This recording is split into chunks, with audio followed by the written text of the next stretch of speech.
전도는 뭔가요? 그 도를 전한다라는 것이죠. 우리 기독교의 도는 복음이라 그렇게 읽었죠. 그래서 복음 전도 이렇게 표현할 수 있겠는데요. 자, 복음 전도의 대상은 누가 되겠습니까?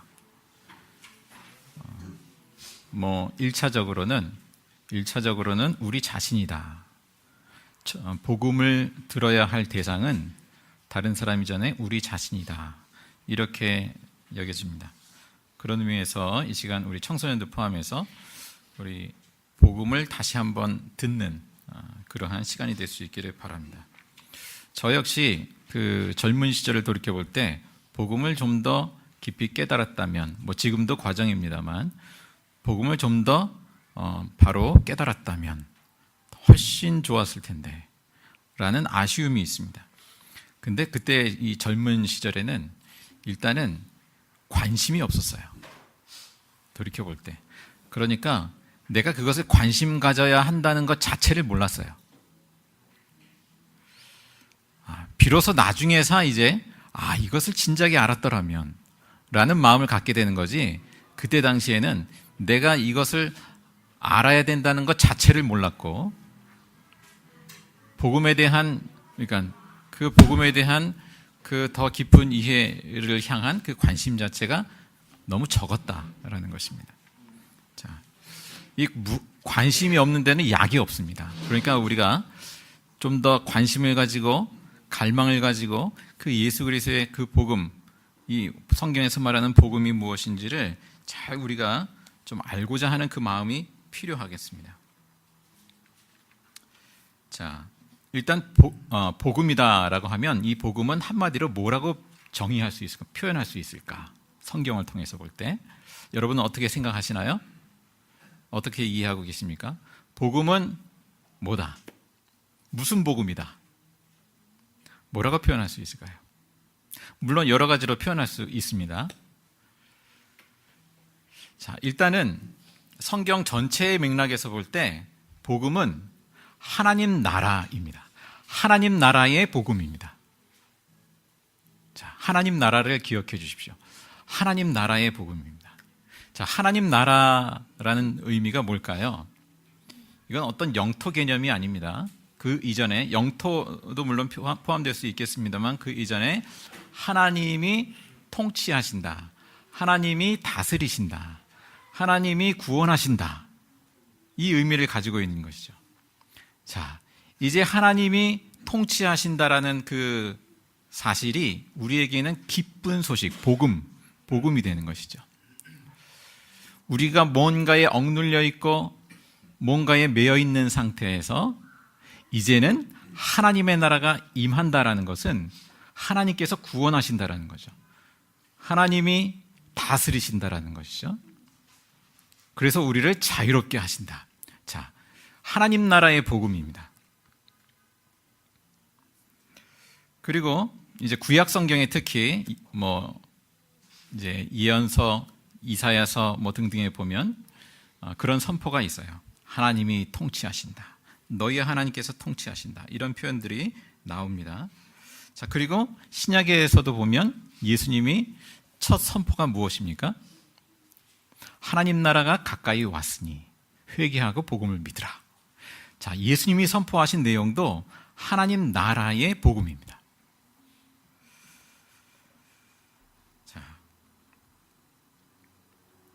자, 하나님 나라의 복음.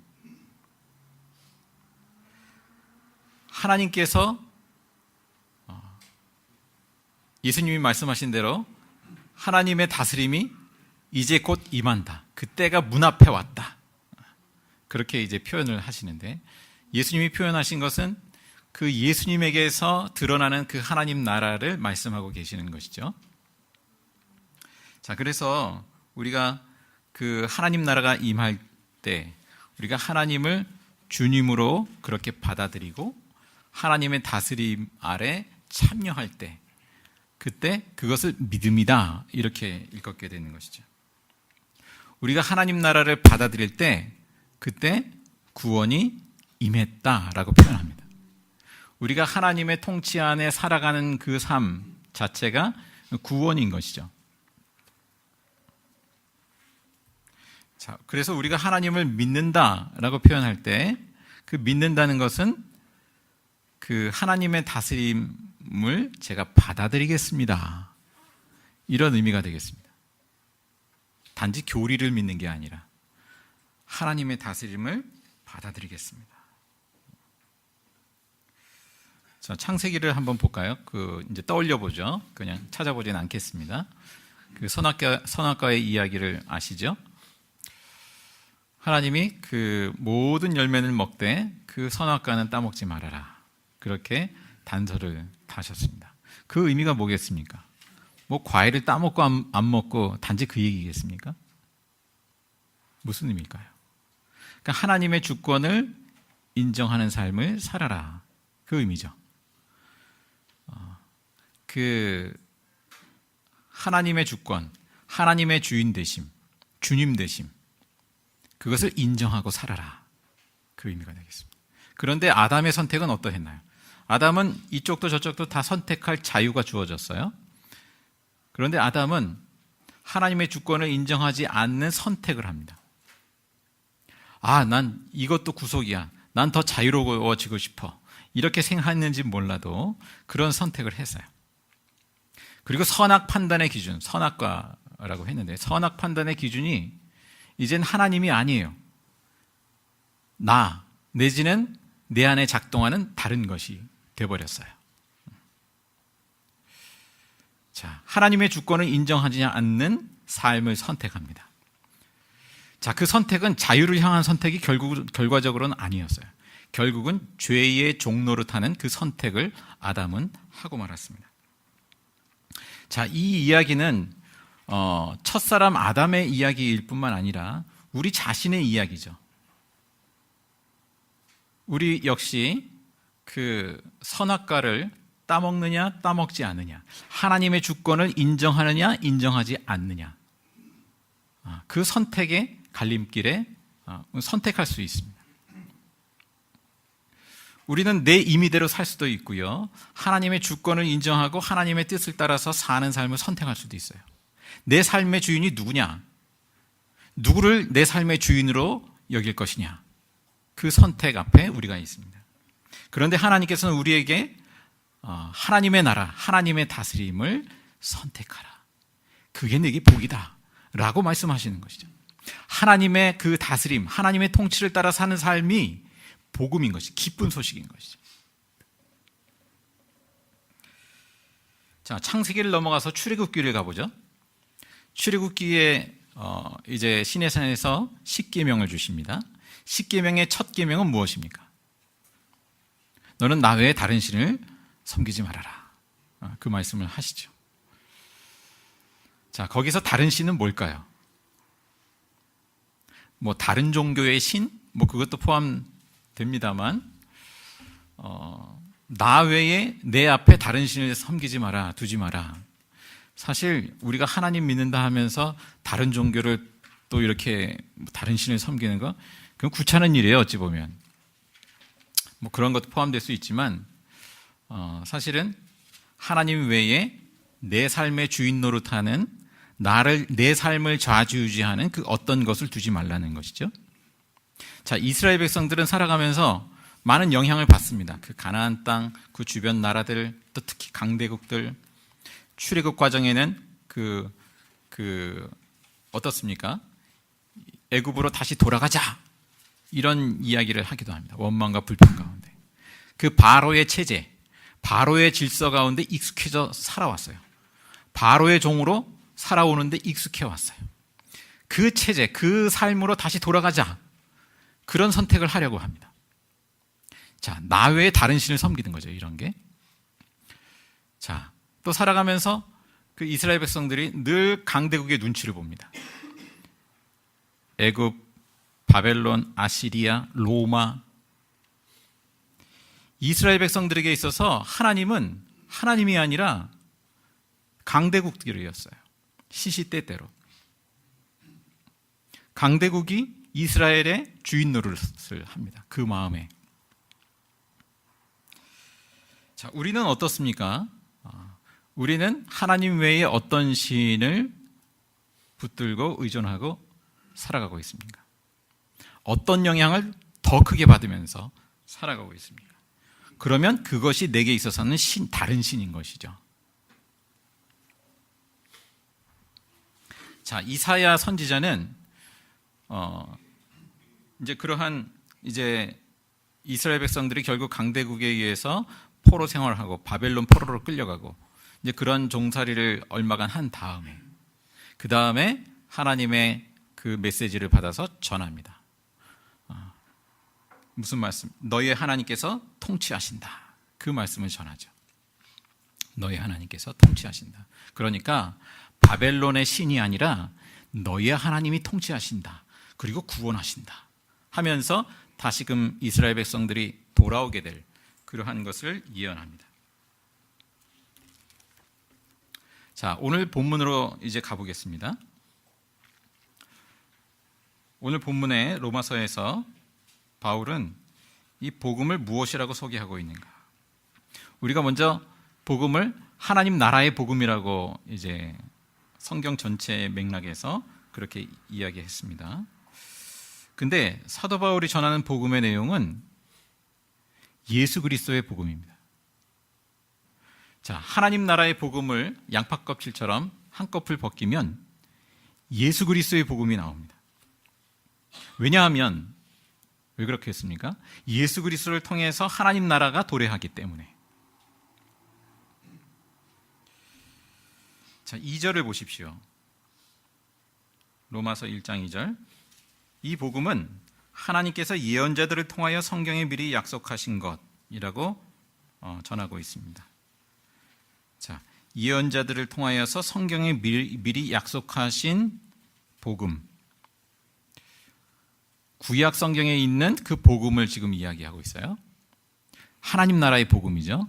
사도 바울도 하나님 나라의 복음을 이야기하고 있어요. 예언자들이 이야기한 것, 하나님이 통치하신다, 하나님 나라가 도래할 것이다, 그 예언자들의 복음입니다. 자, 그런데 이 하나님 나라, 하나님의 통치가 어떻게 이루어집니까? 3절, 4절 예수 그리스도를 통해서 이루어지게 되죠. 3절, 4절을 보시면 그의 아들 예수 그리스도를 두고 하신 말씀입니다. 이 아들은 육신으로는 다윗의 후손으로 태어나셨습니다. 구약의 예언을 따라. 또 4절 성령으로는 죽은 사람들 가운데서 부활하심으로 나타내신 권능으로 하나님의 아들로 확정되신 분이십니다. 그는 곧 우리 주 예수 그리스도이십니다. 다시 말하면 십자가와 부활을 통해 예수님이 하나님 나라의 그 주권자, 통치자가 되셨다. 주님이 되셨다. 자, 이것이 복음의 이제 핵심의 내용이 되는 것이죠. 바로 예수님의 그 십자가와 부활 사건을 통해서 하나님 나라가 임하게 되었다라는 것입니다. 자, 그런데 사도 바울은 이 로마서에서 이 먼저는 하나님 나라의 복음, 구약에서 얘기한 하나님 나라의 복음을 이야기하면서 양파 껍질을 하나 벗기면 예수 그리스도의 복음을 이야기합니다. 그리고 또 양파 껍질을 또 하나 벗기면 무슨 복음을 전하나요? 십자가의 복음을 전합니다. 예수 그리스도의 복음에서도 십자가의 복음을 강조합니다. 왜 그랬을까?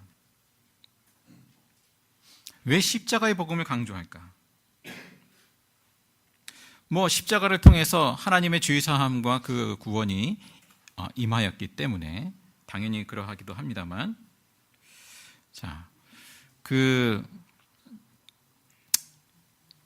이 시대, 바울 시대뿐만 아니라 각 시대의 어떤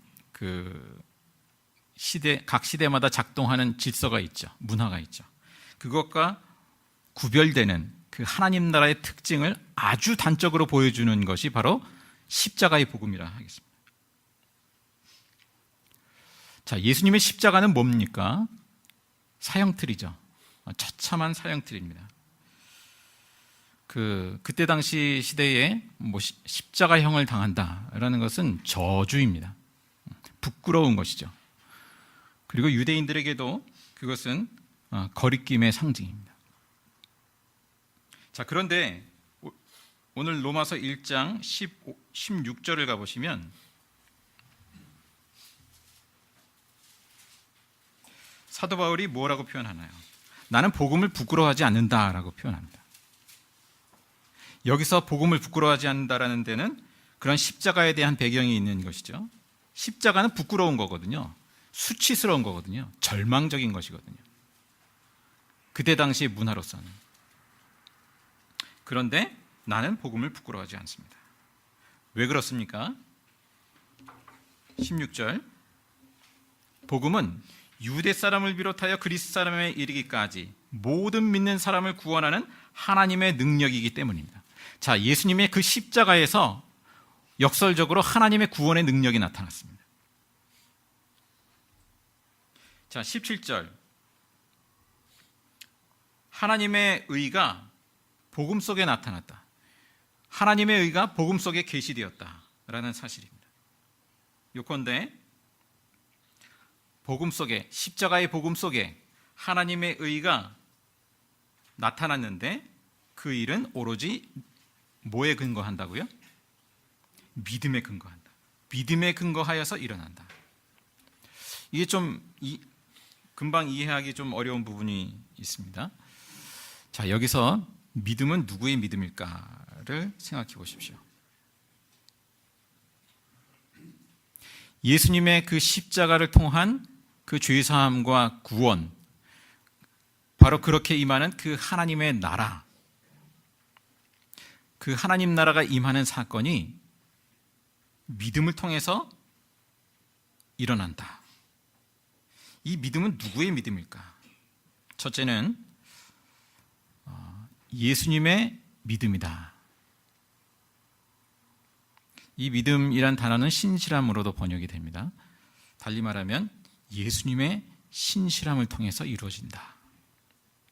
두 번째는 또 그 예수님의 신실함을 전적으로 받아들이는 우리들, 뭇 사람들의 그 믿음 또는 신실함이죠. 자, 하나님의 의, 하나님의 의롭게 하시는 그 일이 예수 그리스도의 신실함으로 나타났고 우리의 믿음을 통해 우리 개개인에게 임합니다.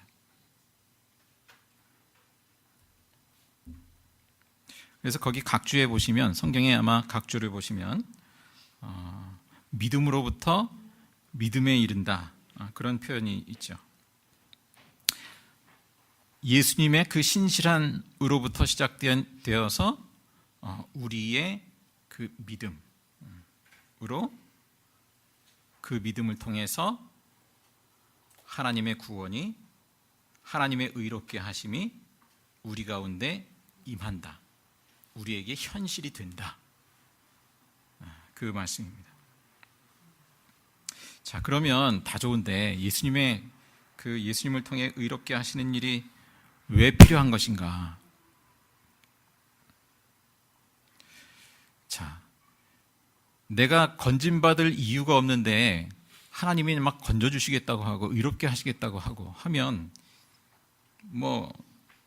잘 납득이 안 되죠. 왜 예수님을 통해서 그렇게 의롭게 하시는 일이 필요한 것일까? 자, 로마서 1장 18절부터 3장 20절까지 쭉 이어지는 내용은 그 내용입니다. 모든 인간이 죄의 지배 아래에 있다는 것이죠. 그 죄로 말하면 공의로우신 하나님의 심판을 면할 수 없다라는 것입니다. 그 죄로 말하면 모든 사람이 죄 가운데 있다. 자, 로마서 3장 23절 24절을 함께 읽겠습니다. 로마서 3장 23절 24절 함께 읽습니다. 모든 사람이 죄를 범하였습니다. 그래서 사람은 하나님의 영광에 못 미치는 처지에 놓여 있습니다. 그러나 사람은 그리스도 예수 안에서 얻는 구원으로 말미암아 하나님의 은혜로 값없이 의롭다는 선고를 받습니다. 모든 사람이 죄를 범하였습니다. 했죠? 자, 그런데 이 죄가 우리한테 잘 안 와닿아요. 그게 문제죠. 내 죄가 도대체 뭔데? 이렇게 반문하게 되죠. 내 죄가 그렇게 심각한 거야? 그렇게 생각합니다. 마치 그 철이 안 든 우리 자녀를 보면서 때로 부모가 답답한 마음을 가질 때가 있는 것처럼 우리 역시 하나님 앞에서 그 죄가 뭔지, 그것을 깨닫지 못합니다. 자, 그 죄로 말하면 하나님의 영광에 우리가 이르지 못하게 한다. 하나님의 영광에 참여하지 못하게 한다라는 사실입니다. 하나님이 어떠한지 우리 깨닫지 못하게 합니다. 그런데 그리스도 예수 안에서 얻는 구원으로 말미암아 하나님의 은혜로 값없이 의롭다는 선고를 받습니다. 우리의 의가 아니라 예수 그리스도를 통한 그 죄 사함으로 인해서 우리를 의롭게 하시는 것이죠. 자, 여기서 예수님의 그 십자가의 죄 사함의 의미를 크게 두 가지로 우리가 나누어서 생각해 볼 필요가 있겠습니다. 첫째는 속죄입니다. 그야말로 우리가 지은 죄를 씻는다. 속죄. 또 하나는 속량입니다. 속량. 속량은 신분이 바뀌는 거예요. 예전에 죄의 종노릇했어요. 그런데 이제는 하나님의 자녀로 살아갑니다. 주인이 바뀐 거예요. 단지 속죄만 이루어진다면 그러면 여전히 또 그 내가 내 주인, 내가 종노릇하는 그 사단에게 그 죄의 종노릇하면서 여전히 또 살아가겠지요. 그런데 예수님이 십자가에서 이루시는 그것은 바로 속량이다. 우리의 주인을 바꾸신다. 하나님이 주인 되시고 그렇게 하나님의 자녀로 살게 하셨다라는 것. 하나님 나라에 우리를 받아들이셨다라는 것. 자, 그런 의미에서 회개란 무엇일까? 그것은 단지 우리가 저지른 악한 행위들을 아뢰고 용서받는 것뿐만 아니라 우리가 죄의 세력에 종노릇한 데서 하나님을 주님으로, 하나님의 주 되심으로 우리가 돌아가는 것이죠. 주인이 바뀌는 것이죠. 주인이 바뀌지 않는다면 그것은 회개라고 하기 어렵죠. 그 사람은 여전히 또 죄의 종노릇하는 삶을 살게 될 것입니다. 자, 이것이 하나님의 은혜의 선물이라 이렇게 표현합니다. 하나님의 은혜로 값없이 의롭다는 선고를 받습니다. 이것이 왜 은혜일까? 받을 자격이 없는 사람에게 베풀어졌기 때문에 은혜라는 표현을 하는 것이죠. 우리가 자격이 있어서가 아니라 받을 자격이 없는데 그럼에도 불구하고 우리를 죄 사하시고 하나님의 자녀 삼으시기로 하셨기 때문에 그것을 은혜라 표현합니다. 그리고 우리가 요구한 적이 없어요. 하나님 앞에. 나를 구원해 주세요. 요구하기 전에 내게 하나님의 자녀가 되게 해주세요. 요구하기 전에 하나님이 먼저 우리에게 그러한 은혜를 먼저 다가오셔서 구원하시고 죄 사하시겠다 하시고 우리를 하나님의 자녀로 받아들이신 거예요. 그래서 은혜인 것이죠. 그래서 우리는 은혜를 받으면서도 은혜가 뭔지를 모른 채로 받아요. 사실은.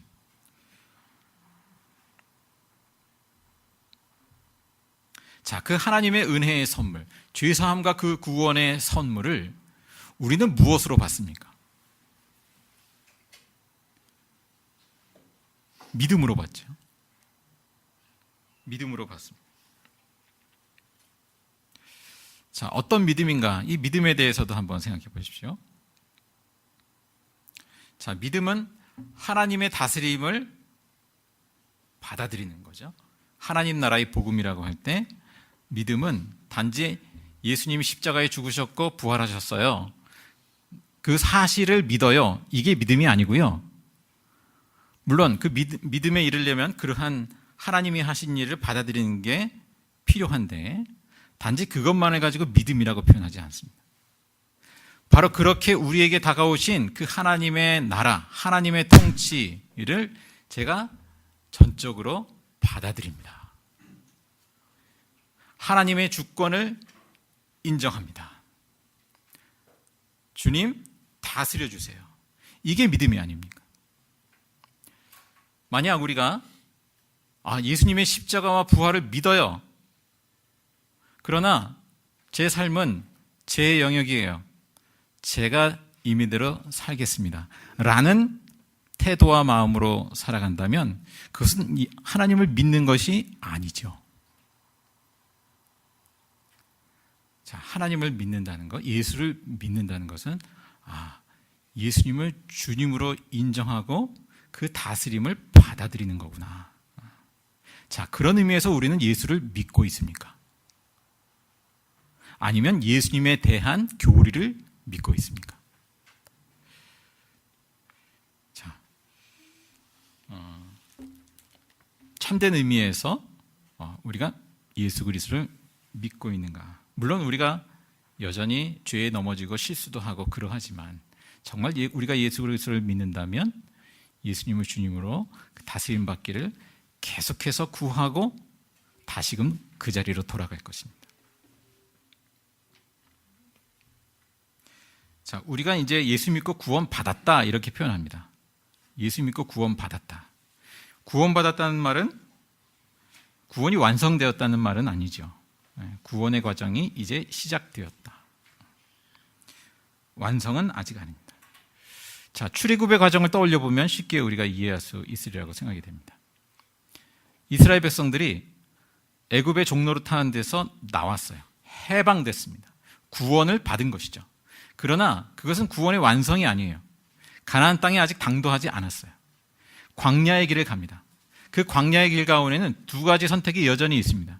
하나님의 통치를 받을 것인가, 아니면 그 죄의 지배 아래 죄의 종로를 타는 삶을 선택할 것인가. 그건 역시 우리의 선택사항입니다. 그 가운데 영적인 싸움이 있고 투쟁이 있습니다. 분별이 필요하고. 자, 이스라엘 백성들은 그 점에서 무수하게 실패합니다. 광야에서. 그래서 가나안 땅에 당도하지 못하고 결국 그 광야에서 1세대가 다 대부분이 죽고 말죠.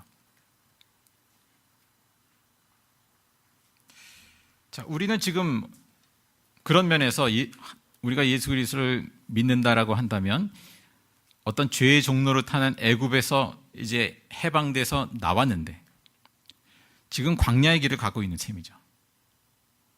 구원이 완성된 게 아니라, 자, 이 광야의 과정 속에 우리는 어떤 선택을 하면서 이 길을 가고 있는가, 그것을 생각해 볼 필요가 있겠습니다. 자, 로마서 5장에서 8장까지는 그러한 상황에 놓인 우리를 향해서 죄의 그 다스림 아래로 죄의 종로를 타는 삶으로 돌아가지 말아라, 그런 촉구가 담겨 있습니다. 5장부터 8장까지. 자, 12장으로 넘어가 보면 12장 2절을 함께 읽겠습니다. 사도 바울이 이런 권면을 하지요.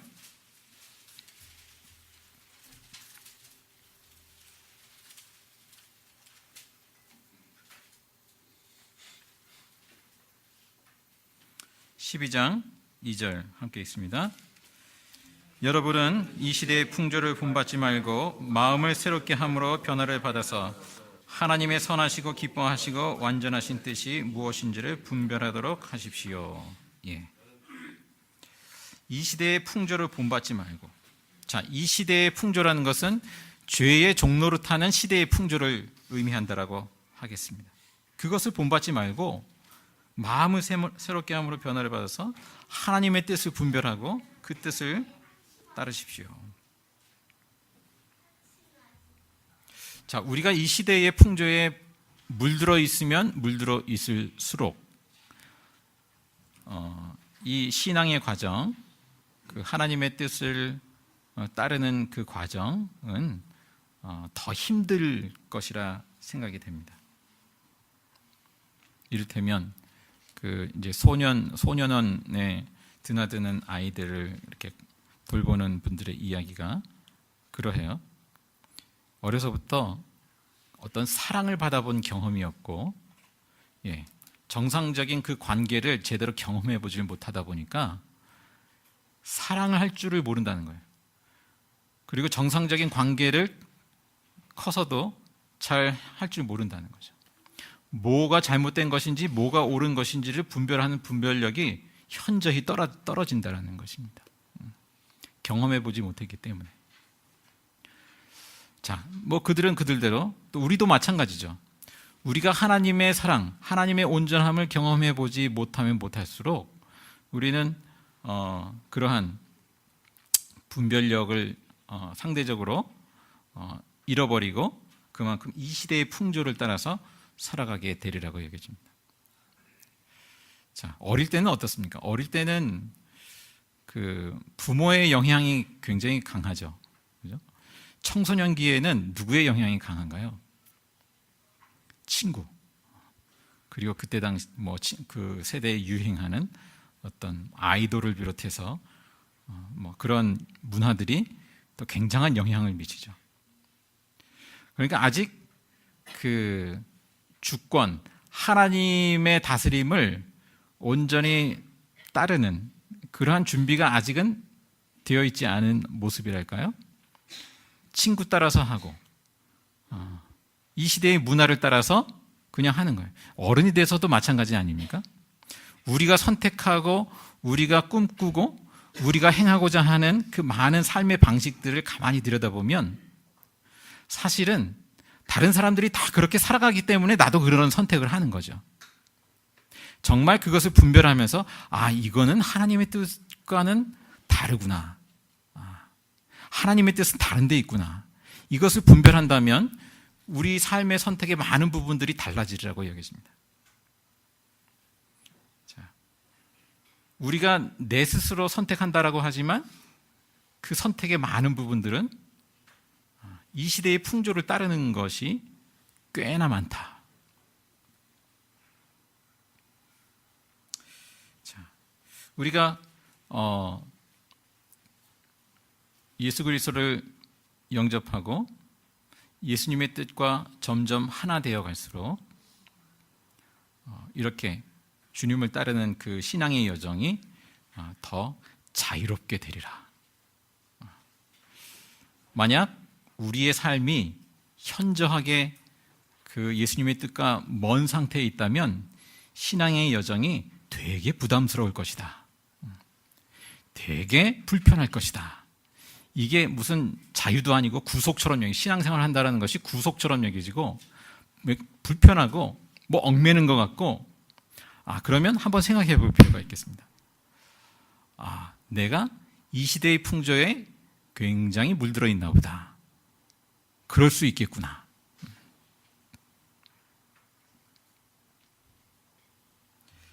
자, 여기서 그림을 하나 보겠습니다.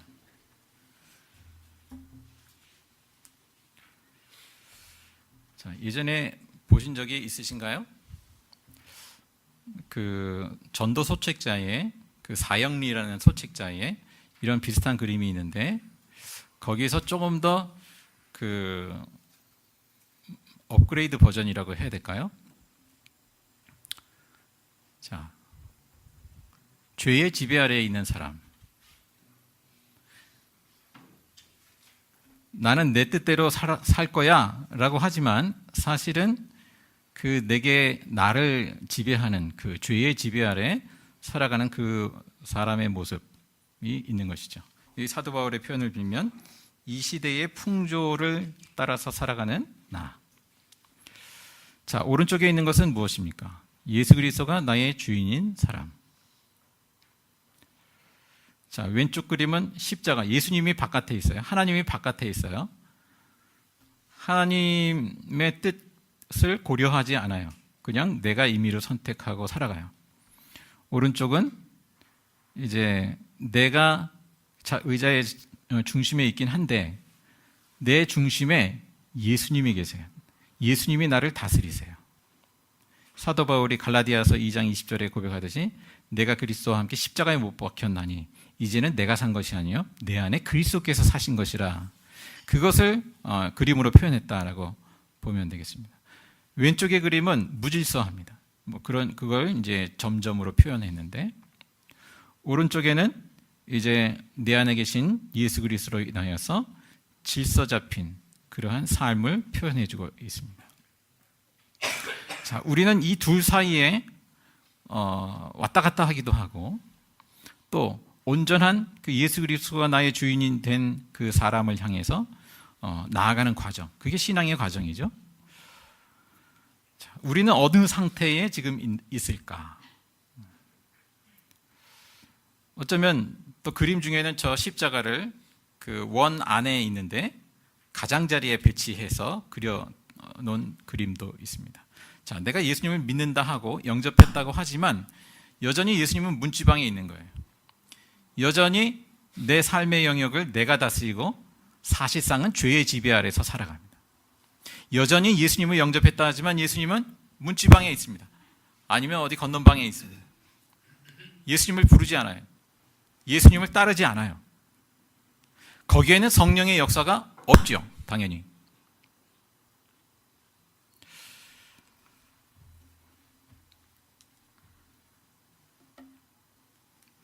자, 오늘 하나님 나라의 복음을 우리가 성경을 통해서 이야기 나누었습니다. 하나님 나라의 복음을 한꺼풀 벗기면 뭐가 나온다고 했습니까? 예수 그리스도의 복음. 예수 그리스도의 복음을 또 그 안을 들여다보면 무슨 복음이 나옵니까? 십자가의 복음. 물론 이제 부활의 복음 이렇게 또 표현하고 하는데 사도 바울은 십자가의 복음을 매우 강조하고 있습니다. 자, 예수님의 십자가를 이해하는 것이, 깨닫는 것이 이 시대의 풍조를 분별하는 데 있어서 아주 결정적인 부분이죠. 예수님의 십자가의 복음을 깨닫지 못하면 우리는 이 시대의 풍조를 분별하기가 참 어려워요. 똑같은 것을 우리가 추구하고 살아가게 됩니다. 예수님의 십자가, 섬김으로써, 내가 죽음으로써 승리하는 길. 그런데 이 시대의 풍조는 경쟁에서 이겨야 돼요. 내가 승리하기 위해서 누군가를 눌러야 돼요. 뭐 다는 그렇지 않습니다만 그런 방식들이 작동하죠. 그래서 뭔가를 획득하면 좋다 하고 승리했다 하고. 이 시대의 풍조. 자, 예수님께서 우리에게 보여주시는 십자가의 복음은, 그 복음의 길은 어떤 점에서 다른가? 우리가 십자가의 복음을 이해하지 못하면 결국에는 그 하나님 나라의 복음의 그 광대한 거기로 들어가는데 애로사항이 생기게 되는 것이죠. 그래서 그 하나님 나라의 복음에 우리가 들어가는 그 관문과도 같은 것이 바로 십자가의 복음이구나. 그렇게 표현할 수 있겠습니다. 자, 하나님 나라가 임할 그 영역들을 떠올려 보면서 마무리하겠습니다. 자, 하나님 나라가 임하는 것, 구원이 임하는 것, 같은 말이죠. 그 영역은 단지 우리가 흔히 표현하듯이 영혼 구원만은 아니다. 우리의 몸도 구원하신다. 우리의 몸도 하나님 나라에 참여할 대상이고, 나 개인만이 아니라 이 사회도 그러하고, 그리고 이 사회만이 아니라 사람만이 아니라 하나님의 창조 세계도 구원의 대상입니다. 로마서 8장에 그 말씀을 하고 있습니다. 자, 우리가 이제 어떤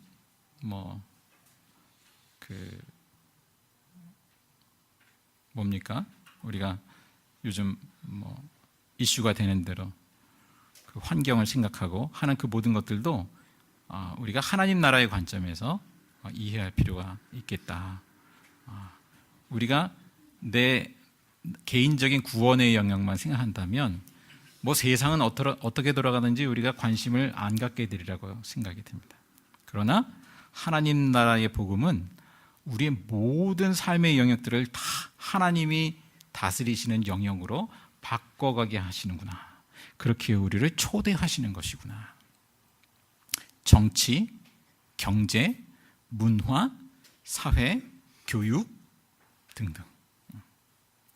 우리의 삶의 모든 일상의 영역들이 하나님의 나라 가운데 이루어지도록, 통치 가운데 이루어지도록 하는 것. 그것이 구원이 임하는 것이구나.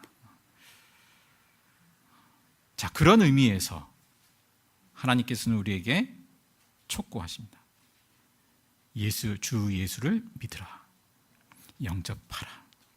그리하면 너와 내 집이 구원을 얻으리라. 모든 삶의 영역들이 구원이 임하는 것. 그렇게 하나님의 나라가 임하고 뜻이 하늘에서와 같이 땅에서도 이루어질수록 하나님의 사랑, 하나님의 평화, 또 하나님의 정의, 또 하나님의 자유, 그 모든 여러 가지로 표현할 수 있는 그 하나님의 나라가 우리 가운데 임하고 그것을 풍성히 누리게 될 것입니다. 기도하겠습니다. 사랑의 주 하나님, 주님께서 우리를 부르시고 하나님 나라로 초대하시고 예수님의 십자가의 죄 사함으로 우리를 의롭게 하시고 구원하시는 그 은총을 저희들이 말씀을 통해서 헤아려 봅니다. 아버지 하나님, 저희들의 눈을 뜨게 하시고 귀를 열어주시고 그 하나님의 음성을 귀히 듣게 하여 주시옵소서. 아버지 하나님, 더욱더욱 하나님의 나라의 복음에 더욱 깊이 잠기게 하시며 주님 누리게 하시며 주님 또한 그 하나님 나라의 복음을 우리의 입술로 삶으로 증거하게 하여 주옵소서. 감사드리며 예수님의 이름으로 기도드리옵나이다. 아멘.